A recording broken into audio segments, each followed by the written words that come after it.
You're on the road beyond. Welcome. We are coming to you from the Houston City College television studios. Today, I'm Todd Duplantis. Good to have you with us on the show. My co-host joining me right now. If you haven't caught up with the Little Rascals lately, Alfalfa joins us today. I had some crazy hair going on here, but yes, I am Doug O'Brien from Houston's Eagle, and make sure that you like, follow, and share. You can find us on all the social media sites. And you can subscribe on YouTube to our channel. And Todd posts things on his X account. I remembered at Todd Duplantis 65. You got it. That's right. Yeah, and stuck with me. Already we've lost 2/3 of the audience with the Alfalfa right. reference. They're like, okay, we're done.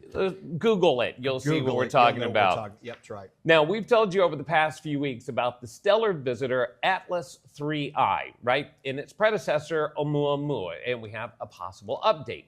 First up, we're taking you deep into the ice of Antarctica. Now, stay with us here.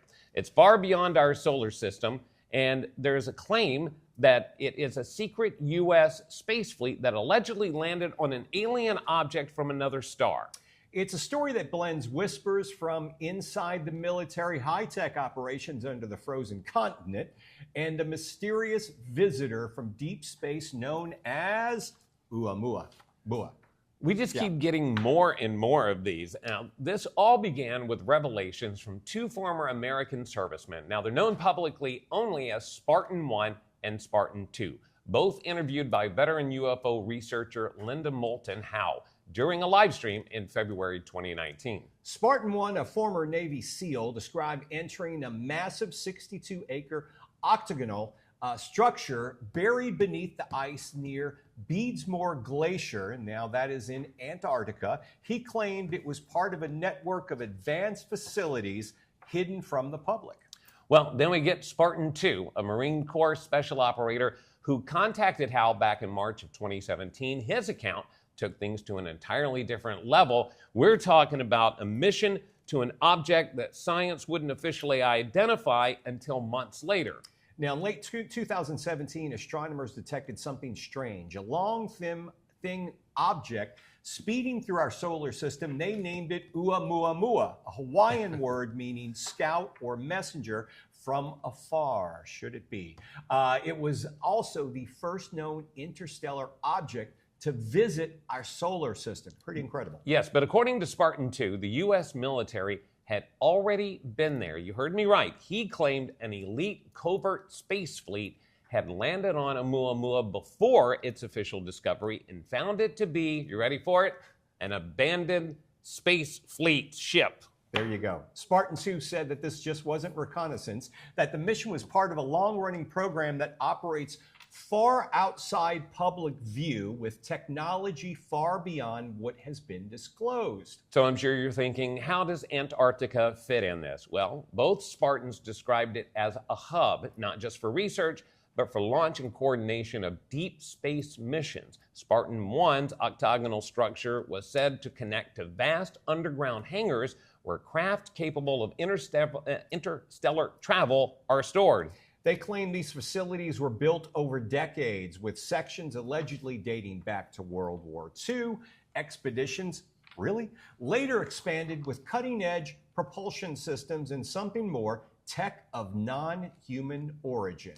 Now, one of the most startling parts of their testimony involves a man named Kim, a former NSA employee.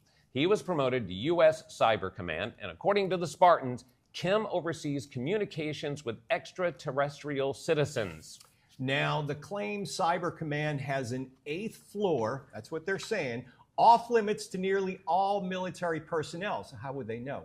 They say that 8th floor handles interstellar commerce and diplomatic exchanges. Oh, really? In other words, Earth might already be talking to other worlds. Then there's this video found on Instagram. Could Oumuamua have crashed on or in Antarctica? Now, keep in mind, you'll take a look at the video, and scientists have said this actually depicts an avalanche that cast a large block of ice, skidding across, rolling much further than the rest of the collapsed snow, and that white object is a block of ice. Regardless, the underground-based mainstream science dismisses these claims as speculation or disinformation The consistency across multiple sources keep the source alive, especially for those who believe official channels know far more about extraterrestrial contact than they will admit. Oumuamua's unusual speed, rotation, and shape sparked years of debate among scientists. Some suggested it was a natural object, a fragment from another star system, but others, including Harvard's Avi Loeb, we've talked about him before, openly considered it to be artificial. If Spartan 2's story is true, the debate is already over. He says what they found on Oumuamua was clear evidence of intelligent construction, though abandoned for perhaps millions of years. Get that? If it's real, this would mean humanity has not only encountered alien technology, but physically stepped aboard it and done so in total secrecy. And if these underground Antarctic facilities are operational, it raises another question. What other missions are taking place without us knowing? That's a good question, but for now, the answers remain locked away beneath miles of ice and layers, of course, of classified files. We'll just have to put that one on ice for now, but I'm sure we'll hear about it again. But in the meantime, you want to see a cool UFO video? Always. Always? How about you? Take a look at this. Let's roll the video.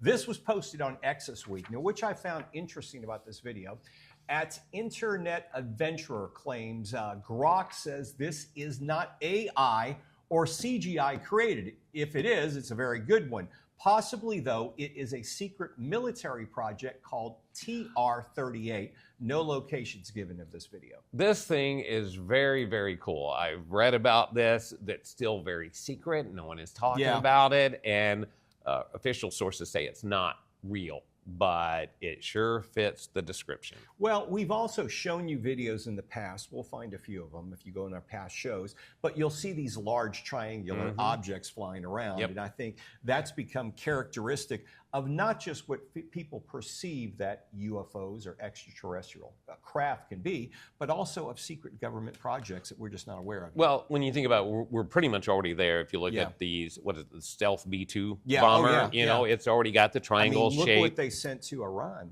you know, over the past couple of months. I mean, those are phenomenal. And I hear they're working on fighter jets that are unmanned to help support the manned fighter jets. That's another piece. I'm working on that story. Yeah, I mean, that doesn't surprise me at all. What more will they come up with? Well, did you know the flat Earth is still a thing? I can't believe it, but yes, it is. We're still talking about it. We're going to have more on that and the latest coming up after this. I'm learning healthcare management while providing patient care. I came back to grow my skills, even after I graduated. And if I can't make it in person, I take my classes online. This is my house. My parents helped build it. I can play, I can study, I can be safe with my family. This is my house. Visit habitat.org to find out how you can help more kids like me. 3, Charlie, you're gonna be 4. late. Charlie. Huh? Hey, Invisinor! Wait! Things are slow at work. We can't live like this.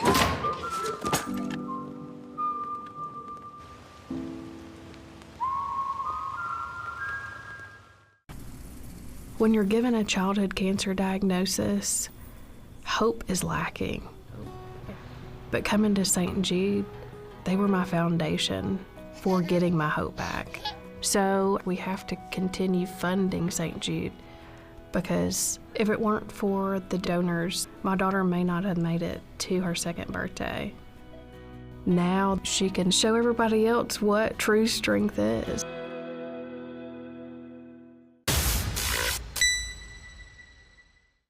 Welcome back to the Road Beyond podcast. He's Doug O'Brien. Yes, I am.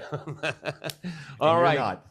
You know how sometimes people set out to prove a point, but instead they prove the exact opposite, Todd? That's right, Doug. Picture this: a quiet canal at night, 2 guys, a laser, and a plan to prove the Earth is flat. What could go wrong? Sounds like a hold my beer story that goes wrong. And it did. So what? Pretty much. This is infamous Giron Campanella beam experience from the Netflix doc Behind the Curve. Let's roll the clip. This is actually pretty cool. So what they're trying to do, they're trying to cut holes to prove that the Earth is flat. And you fire a beam through there, and if it lines up perfectly, it means there is no tilt in the Earth. Yeah. Well, they wound up proving there is a tilt in the Earth because the Earth is round. The beam's too high because the Earth curves. They thought it would be perfectly level. Instead, there is a drop, exactly what you would expect on a globe. And that's not the only time that flat Earth experiments have backfired. Let's cue Bob Knodel and his $20,000 ring laser gyroscope. Where do these guys get the extra cash? I know. Bob's goal, detect no rotation. What he got? About a 15-degree drift per hour, which is exactly Earth's rotation rate.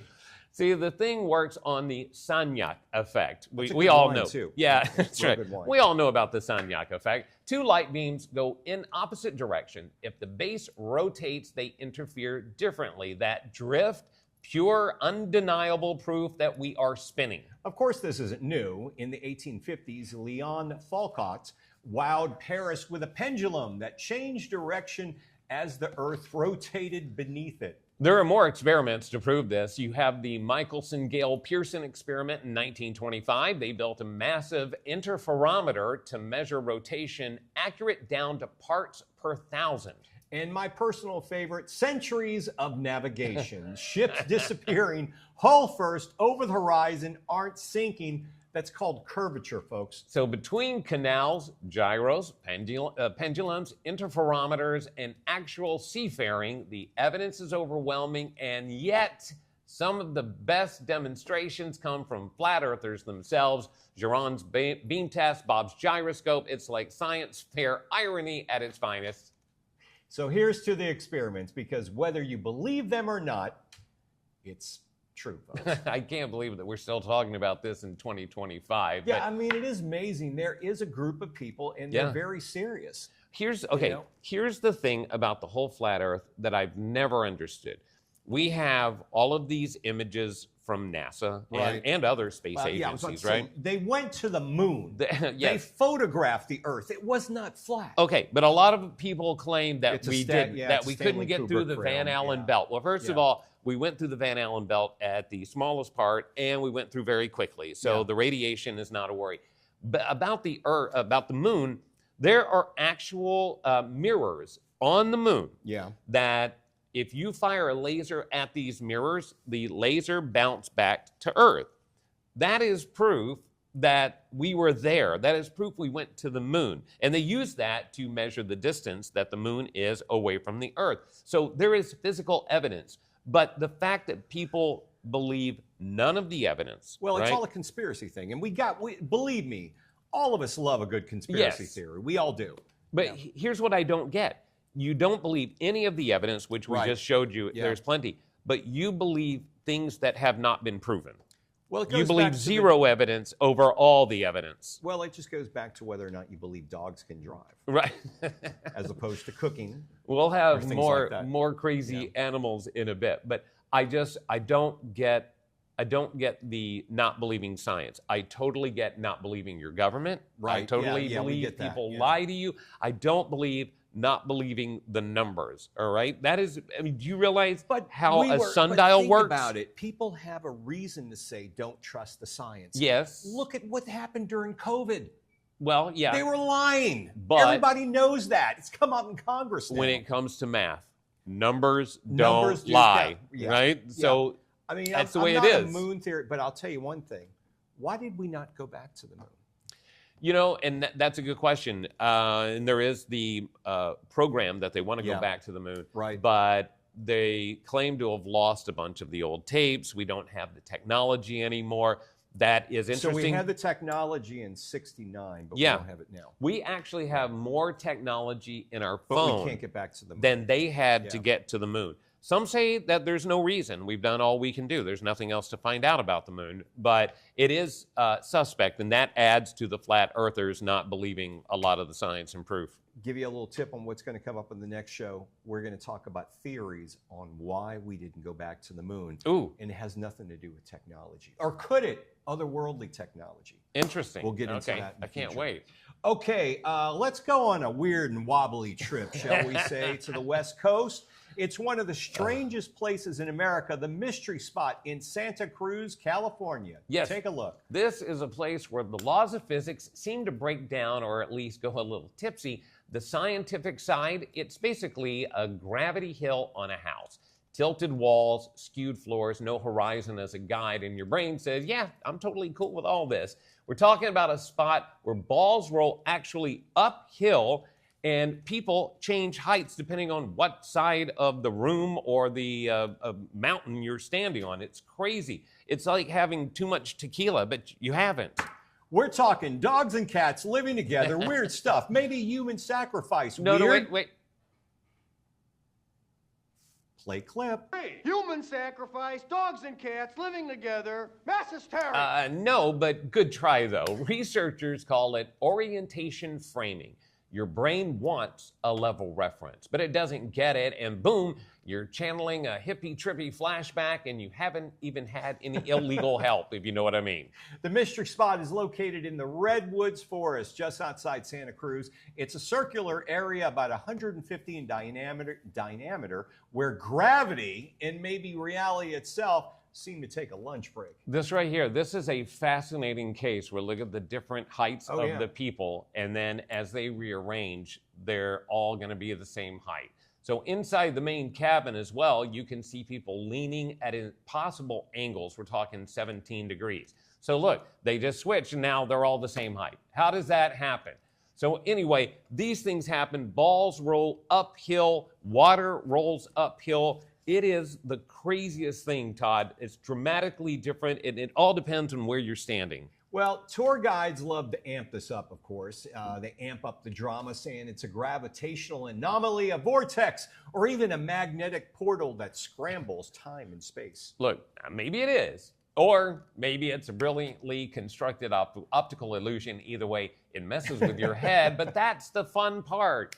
Let's talk theories, though, right? Skeptics will tell you it's all about tilted architecture. That's what I'm believing on. The cabin at the mystery spot is built on a steep angle, 20 degrees, and our brains try to compensate so what looks level actually isn't. It really is a war between your inner ear, your eyes, and your expectations. And in clever design, angled walls, tilted floors, and forced perspectives, and you got a recipe for trippy visuals. If you didn't have vertigo before you went in, you will have it on the way when you come out. Physicists and psychologists, along with 4 out of 5 dentists, have studied this place. No, not really. But there is no mystery magnetic field, no measurable distortion of gravity.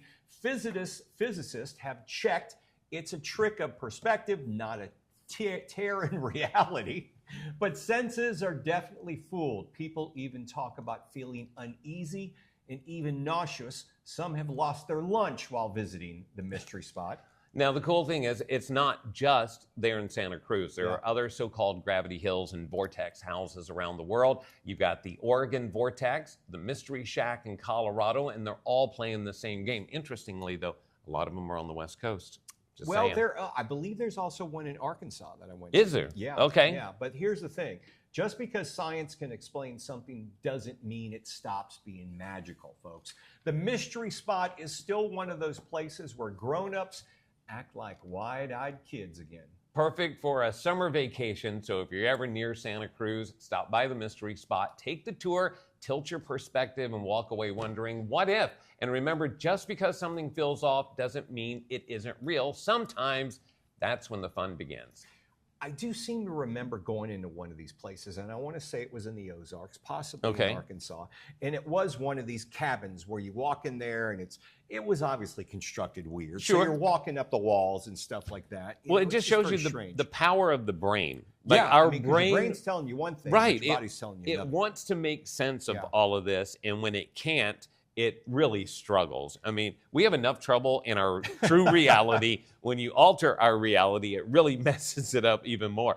But I really want to go to one of these places now because Well, it just seems like so much fun. I just wonder if you get some young people going in there who maybe decide to have a little bit of wine before they Right. go in, maybe a little bit of mushrooms, and then they It walk act- in the place and never come out. They may actually just walk in and go, "Wow, everything looks good. Looks good to me." Everything's level." Yeah. There is that spot. I want to say it's in San Antonio. Yeah, That yeah. there's supposed to be a spot where if you park your car in front of the railroad tracks. Oh, the old, not this story. Yes, Oh, there's man, the where old the legend. kids Yeah, come bring it. up. Yeah, they're all hit There's by an old train. legend that a train hit. I think it was a busload of kids Yeah. and killed them. And now ghost children will push your car up the hill. Ironically, that's happened in San Antonio and just about every other city in Yep. Texas that I've heard the same legend, folks, the same story. How many busloads of children There's were a lot. killed by a train, and now those children haunt the train tracks and push cars over? If you've heard this 'Cause- story before and it wasn't San Antonio, if it was in your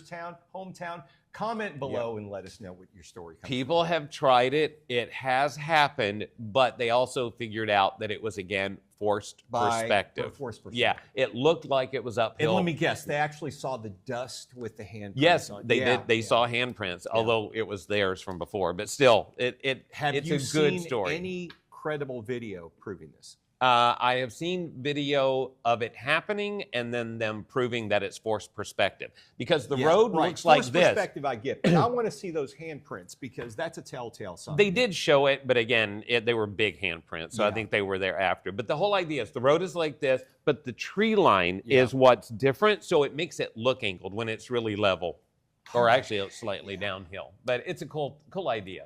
You know what else is a cool idea? What? Bare necessities. Oh, And okay. that's coming up on the show. We'll be back after this. I'm learning healthcare management while providing patient care. I came back to grow my skills even after I graduated. And if I can't make it in person, I take my classes online.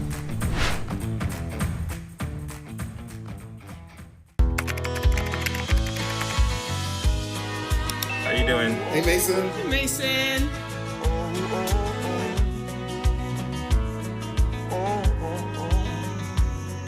Thank you. A place to make my own. A place that I call home. This place that I call home. I am blind, but I need not see. I know this road is there for me. If you love them enough to crawl into a play place to get them to come down, then surely you'll check nhtsa.gov/the right seat to make sure they're in the right car seat. Welcome back to the Road Beyond podcast. I'm Todd Duplantis, and I'm Doug O'Brien from Houston's Eagle, and time for Bare Necessities, one of our favorites. What have you that's got? right. Well, I got a couple of good ones here. Okay. The first one I like to call, "What the hell is this?" Take a look. This is, what exactly is this? Okay, no. Why what- are you what is showing this? this? What is it? Oh my God. What is this? I think Comment below. Ugh. Tell us what this is because I have no clue at this point. I just thought it was disgusting and crazy. I think I But, figured out what it is, and I really don't want to say. This So, next video, we're going to Ugh. play with sound because this one I found quite funny. It's about 42 seconds long, but take a look. You're going to love it. I brought you down here today for your quarterly performance review as my dog. Number one, I notice you have been eating things that you should really just be sniffing. I had to pull an entire stick out of your butt the other day. Number two, on your resume, when you applied to this role, you said you were a retriever. You have not retrieved a single thing since coming here. In fact, you usually steal things and never bring them back. Number three, some people have been complaining that you have been sniffing their butts and licking their faces. We just can't do that in a workplace setting for obvious reasons.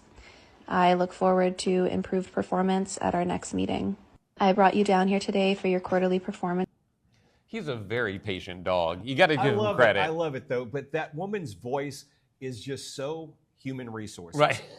Any human resources person you met anywhere, there's got to be one lady like that. And she's so deadpan with it. Yep. I've seen the video for a few years. The first time I've seen it with this dog, They had another dog on it before, but I just think it's hilarious. But the dog, the look on his face was like, I've heard this all before. Yeah. Nothing new. I got news for you, lady. The dog may have applied as a retriever, but he's a stealer. And right. You're not going to change that. That's the best part. That's a different breed altogether. I think we have enough time for this next one. Now, last week we showed you a video that became so popular, became a viral moment. And this guy's got, I think he's got a few million followers. You can find him. His name is Gabriel Nietzsche with 2 C's. Take a look. More of a guy with a pig. What is going on?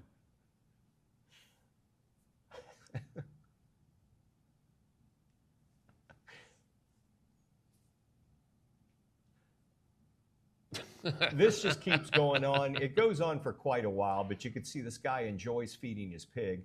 I imagine he's somewhere in Italy, maybe. I'm not really sure where this guy's based out of, but it's pretty good stuff. And he owns at least the pig he feeds. Wow. And he seems to have a bevy of chickens, roosters, small birds, and other animals. He is an odd man.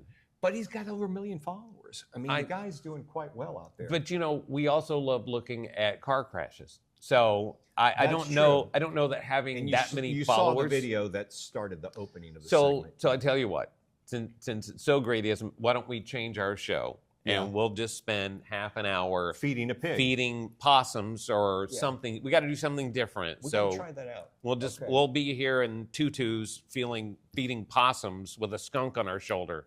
Yeah, I think we'll do that next. If you have a certain pet or livestock you'd like us to adopt to the show and feed live on the air, just let us know in the comments below, and we'll get back to you next week. Hey, as we mentioned, next few shows, we've got a lot of good stuff planned for you, and I am going to delve into the world of the moon, or I should say world of the moon. Right. We're going to go to the moon and wonder why we did not go back. We're going to talk about that. I can't wait because you said it's some different perspectives, and I don't think I've heard the ones you're talking about. So I'll be waiting for that too. There's a reason. Yeah. Conspiracy theorists, join us next time. I'm Todd Duplantis. I'm Doug O'Brien. Thanks for watching. We'll see you next time.